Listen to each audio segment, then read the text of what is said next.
Hey, it's Lindsay, and welcome to Staying in My Lane podcast. I am really liking talking with you guys, and I love hearing the feedback. So please keep sharing what you think. If you have a topic or a conversation that you want to have with me, or if you want me to talk about something, let me know. Just reach out on my Facebook, ELLE Lane. And it's parentheses with Lindsay. That's my real name. I just have my initials on Facebook, I guess. But today's episode, I really want to talk about rumors and gossip. Yes, we are going there.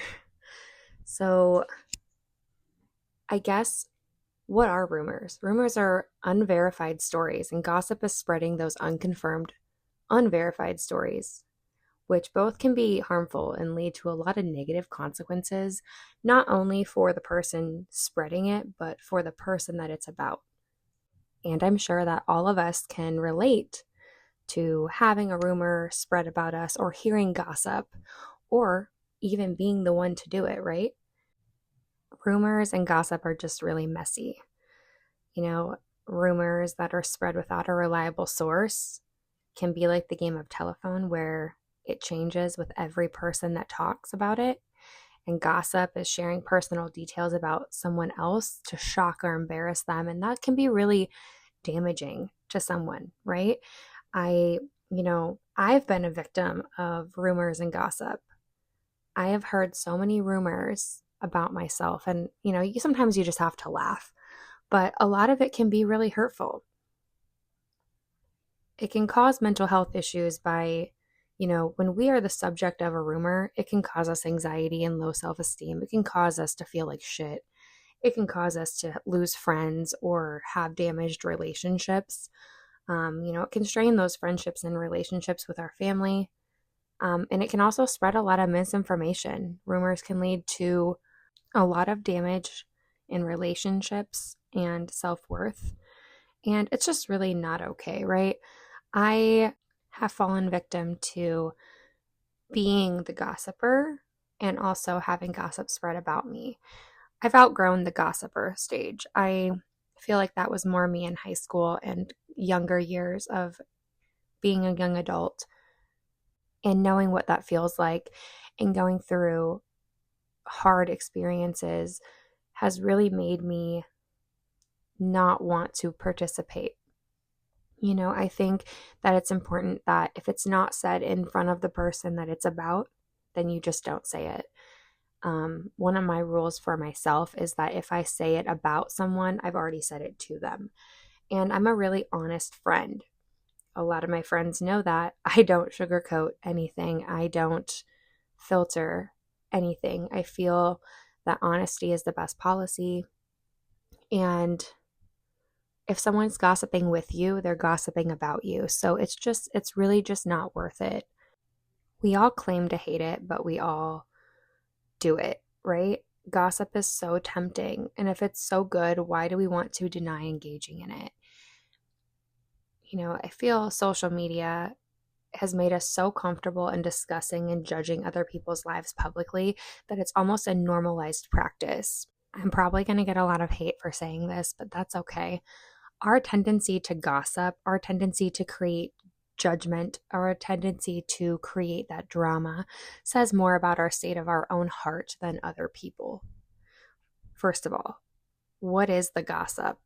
If you think you've never gossiped in your entire life, and I can say the same thing, we all have. And it doesn't make it okay, but we learn from it. We can either learn from it or continue it. And sharing that information about other people when they're not present is gossip, which is why I revert back to my rule of if I've said it about somebody, I've already said it to them. Why do we gossip?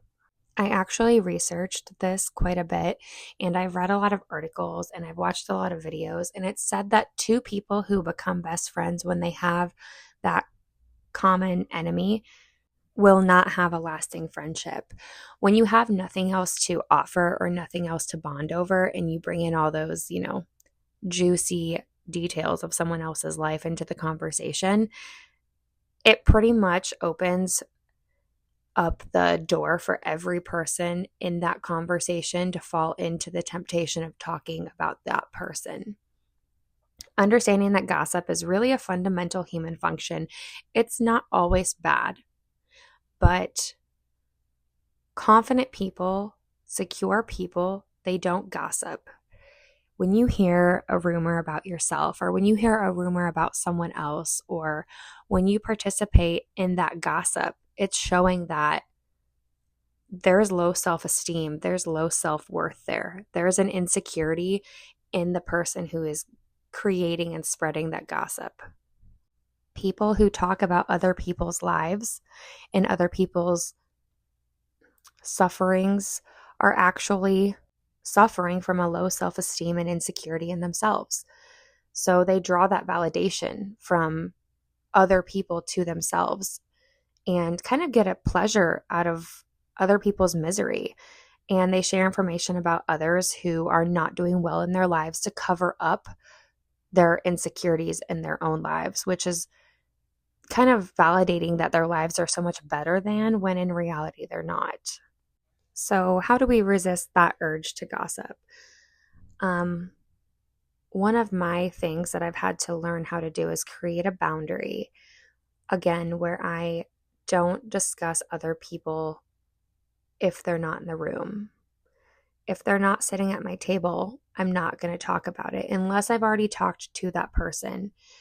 How does this passing information help you or the other person? Why do you want to share this information? Is there a negative correlation between sharing this information and how you're feeling in that moment? Without a valid reason, don't share it. If you are someone's friend and you are going behind their back gossiping, you're not their friend. Is this out of envy, jealousy, or malice, or simply because you want to validate your own life and make yourself look better? And if that's a yes, you stop yourself and hold up. Do not do that. Do not hurt someone else because you are hurting. And I think that's something that is so raw to share. Hurt people, and that's not okay. We have to take accountability in our own lives. And if our own lives are shit, just because we are going through a hard time, we don't need to make it hard for someone else. That's not okay. And that's not what friends do. That's not what genuine people do.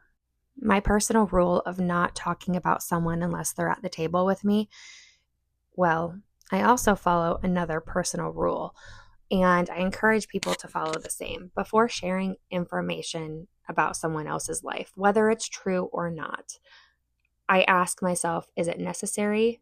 How would I feel if someone were to share such kind of information about me? And put myself in their shoes.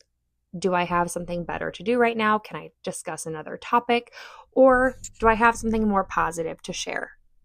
Sometimes these rumors and this gossip and the drama that we fall into can cause us to lose friends. And as adults, that can be particularly painful. That can be a hard thing to experience. And that involves a sense of betrayal of trust that can leave you feeling really isolated and lonely, questioning our own actions even. Did I do something wrong? Are the rumors false? Is there something that I did that was wrong? And it's really important to address those situations directly with the person that's directly involved, not continue the game of telephone. And I really think focusing on genuine connections and prioritizing our mental health throughout this is really important to consider. It's completely normal to lose friends as adults. And, when I was younger, I always was like, I'm going to have the same friends my entire life. We're going to be best friends. Nothing's going to change. But the truth is that we are constantly losing people in our lives because we are changing. And, what one friend that we had when we were 5 years old, we might not have that friend now. There's actually friendship PTSD that is often caused by friendships that have ended suddenly and badly. And friendship PTSD can come in the form of feeling the dread when people that you considered important in your life will just leave. Or perhaps that the love started out real and the bond was unbreakable, and over time it just weakened and it ended abruptly. That is something that can cause trauma. And that takes time to heal. That takes time to grieve that friendship. And that's okay to grieve that friendship. That really leads me into my next point. How do we know if a friendship is over? As an adult, as a teen, as a child? I mean, we're all in different stages. But for me, one of the ways I can tell, or I have been able to tell when a friendship is over, is noticing that decrease in communication and a lack of shared interest. It seems like a lot of one-sided conversations or constant negativity or avoidance, disregard for our boundaries, and feeling really drained after interactions with that person. We are allowed to outgrow friendships. We are allowed to say no. We are allowed to put up those boundaries with people, especially when you feel that it's not good for your mental health and it's not bringing you that positive feeling that you once had. Key signs of a friendship ending might be unequal communication. If you're always the one initiating contact or reaching out for conversation, it may feel very one-sided. Disrespect for someone's boundaries. If your friend is constantly and consistently ignoring your needs or crosses lines that you've set, that is very disrespectful. Negative interactions is spending time with someone and leaving you feeling drained. This is a big one for me. I have been in different places in my life where I have wanted to have a big circle. And now looking at it from a different lens, those big circles create a lot of room for rumors, for drama, and for gossip to happen. So really take care of yourself. Really prioritize your peace. Let those who respect you and people who you value have access to you. No one is owed access to you. You owe no one anything. You owe yourself peace. Another way to tell when a friendship is over is jealousy. Your friend seems overly jealous of your time or your other relationships, tries to tie you up constantly, or feels possessive. That's unhealthy, and that's not going to do anyone any good. I think we can all probably relate to this one, is someone who only reaches out for favors. They only contact you when they need something and they don't check in or validate your experiences, which makes you feel uncomfortable or judged, right? You feel like you can't be yourself around them. You feel used, you feel taken advantage of, and you feel like you're constantly being criticized. And avoiding deep conversations, that's kind of one that I don't really know. I have a lot of friends who I don't have I'm not saying I have like everybody in the world, but I have a lot of friends who I do have just very surface level conversations, and that's totally okay. And then I have friends who I'm allowed to have deep conversations with, and those are more in my inner circle. But if conversations ever feel superficial or they avoid discussing personal issues, maybe look at that, reevaluate how you're feeling. And, what do we do when we suspect a friendship is over? What do we do when we feel someone has started a rumor or someone has started some gossip and stirred the pot? Well, reflect on your feelings and consider how you're feeling. If you're genuinely feeling valued and supportive in that relationship, and if you're not, are you okay with ending that relationship? What about open communication? This is something I talk about a lot. Talk to your friend about concerns and see if there's any room for improvement. And if there's not, it's okay. Setting boundaries and clearly communicating what behaviors feel unacceptable to you, what you need in a relationship, is okay. Communication is key in everything that we do in everyday life, from our jobs to parenting to marriage and relationships, and even ourselves, communicating what we need for ourselves. And accepting that friendships can change and we can grow apart. Sometimes it's not that somebody did something wrong. Sometimes it's just that people grow apart, they change, and it's okay to let that friendship fade naturally. Another topic that I felt would be really interesting to discuss with rumors and friendships is, what do you do when a friend doesn't respect your spouse or your significant other? And that's something that I've had to deal with, and I've had to learn how to deal with. Um, I held on to a really long time to the belief that what your friend says about your spouse doesn't affect you. And that's just not true. When someone who is your friend feels the need to disrespect your partner, that's a sign of disrespect towards you and your relationship with that person. And that indicates a potential issue in your friendship as well, by not upholding that loyalty by speaking so negatively about someone that you care about. So it's really important to address the situation directly. I have been in situations where my people who I thought were my friends have said things about my partner, and I have put up a huge boundary like, whoa, whoa. I will listen to your perspective, but I'm not going to justify the disrespectful behavior.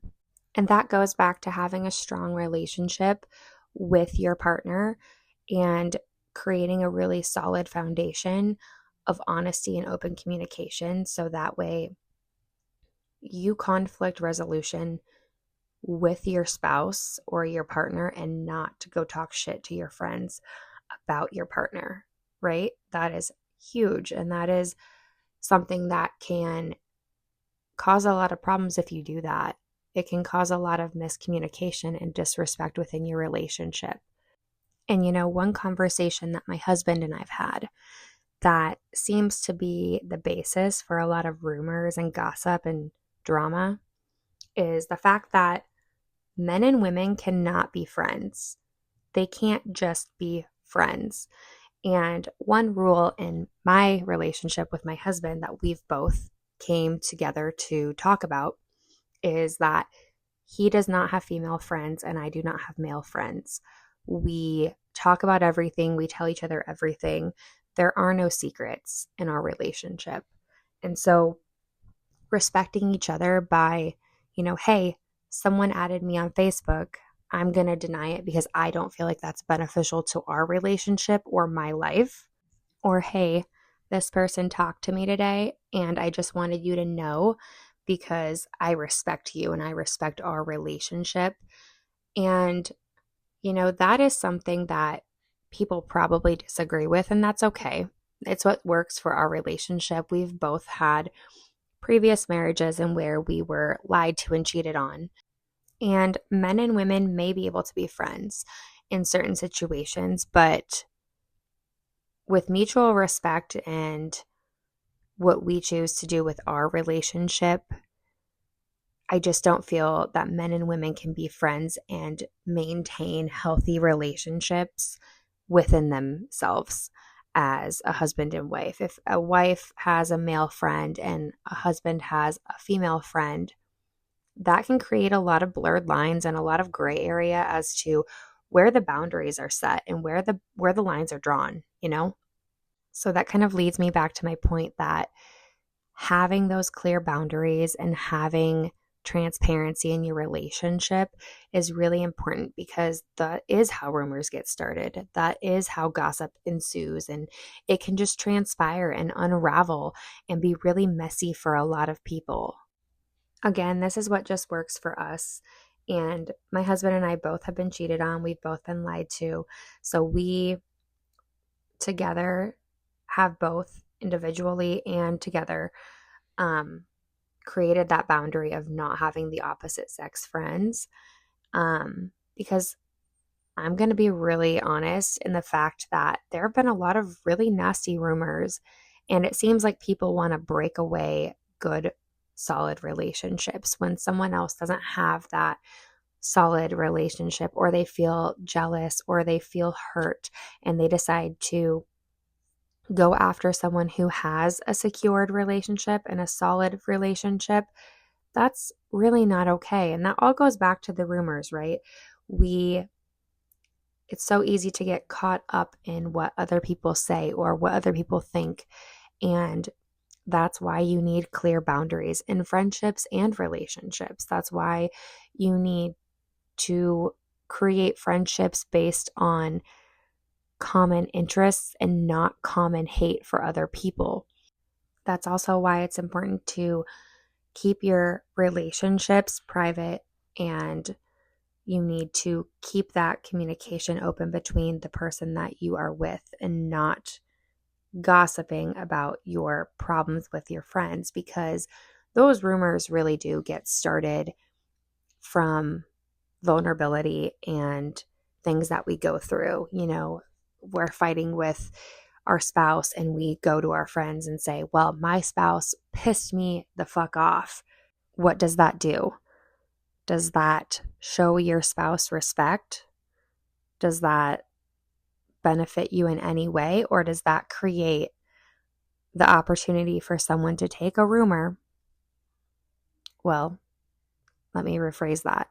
That gives someone the opportunity to take what you said and create a rumor. And there you go. You have the source of being vulnerable with someone who you wanted to open up to. But in reality, we shouldn't be going around and shit talking our spouses or the person that we are with. We shouldn't be going around doing that with anybody. But we normalize this gossip and we normalize venting. And I think that there's a difference between venting and sharing struggles. I can share that I'm upset with my spouse to someone that I'm close to, but I need to go home and talk to my spouse about what I'm struggling with to conflict resolution that problem. Whereas if I go to my friends and I say, my husband pissed me off and this is what happened, well, you just gave them ammunition to create that rumor and to spread gossip and to start drama within your relationship as well. I just want to remind everybody that rumors can hurt, gossip can hurt, drama is not worth it. Everyone's going through enough, and we don't need to make it any harder on anyone else. It's not our place to judge or insert ourselves into someone else's relationship. It's okay for us to be there, but it's not okay for us to take what they told us in a vulnerable state and in a vulnerable moment and use that to our advantage. And I've had rumors spread about me in really dark times in my life. And I've had women who have been around my husband who've tried to take advantage of that. They see me in a vulnerable position and know kind of a little bit of what I was going through at the time. And they will use that to their advantage to try to gain access to my husband. And in no way, shape, or form is that ever okay to do to anyone. Trying to insert yourself into someone's relationship is not okay. Lying is not okay. Creating rumors and gossip that can damage someone's reputation is not okay. And this is not just about me personally. This is just me giving a voice to what other people feel and what other people need to hear, and kind of giving that clarity to situations on being an adult and hearing rumors about yourself or your partner or your family.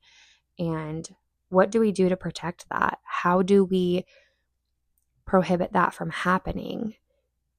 We go directly to the source, you guys. That's what we need to do, is we need to have that communication with our spouse or with our friend. And, if there is a rumor, we need to kind of think about who started that rumor. Are they worth keeping in your life? And, if they are, have the conversation, see how it goes. But if they're not, the best thing that you can do is to let it go and prioritize your peace. And feeding into the rumors, feeding into the gossip is so not worth it. There is nothing that's beneficial from talking shit on someone else. There is nothing that comes from hurting someone else that would bring anyone joy within their right mind. It does not bring me pleasure to see other people sad or to hear other people who are struggling and talking about that struggle. It is 2025, and it is time that we stop gossiping and start having real conversations with the people that we need to have conversations with. It's critical to look at ourselves and reflect if we are gossiping on why we're gossiping. Because again, if we gossip with somebody, most likely we're going to gossip about them, and nothing good will ever come from that. So, I hope you guys have a great night. And until next time, I will see you later.